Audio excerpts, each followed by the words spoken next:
അപ്പോൾ സ്നേഹിതരെ, ഞാൻ പറഞ്ഞ സ്നേഹക്കൂടെന്ന സ്ഥാപനത്തിൽ ഞാൻ എത്തി. ഇവിടെ കോട്ടയം കഞ്ഞിക്കുഴി കൊല്ലാട് എന്ന സ്ഥലത്താണ് ഈ സ്ഥാപനം. അവിടെ ഞാൻ എത്തി. ഇവിടെ വന്നപ്പോൾ നമ്മൾ കണ്ടതും കേട്ടതും എല്ലാം ശരിയാണ്. കണ്ടതിനേക്കാൾ കാര്യങ്ങൾ ഇവിടെ ഉണ്ട്.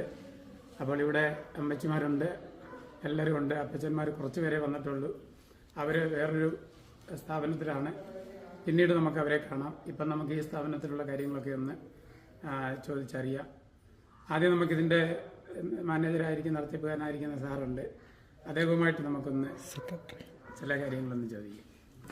സാറിൻ്റെ പേര് അനുരാജ് എന്നാണെന്ന് എനിക്ക് മനസ്സിലായത്. അപ്പോഴേ സാറിൻ്റെ ഇവിടുത്തെ എന്താണ് സ്ഥാനം, സേവനം, കാര്യങ്ങളൊക്കെ എങ്ങനെ? ഞാൻ എൻ്റെ സെക്രട്ടറിയാണ്. ഓക്കെ. അപ്പോൾ സാർ കുറച്ച് കാര്യങ്ങൾ എന്നോട് പറഞ്ഞു, എൻ്റെ ചരിത്രം കാര്യങ്ങളൊക്കെ എന്നോട് പറഞ്ഞു. അത് നമുക്ക് ചുരുക്കമായിട്ട് ഒന്ന് കേൾക്കാം.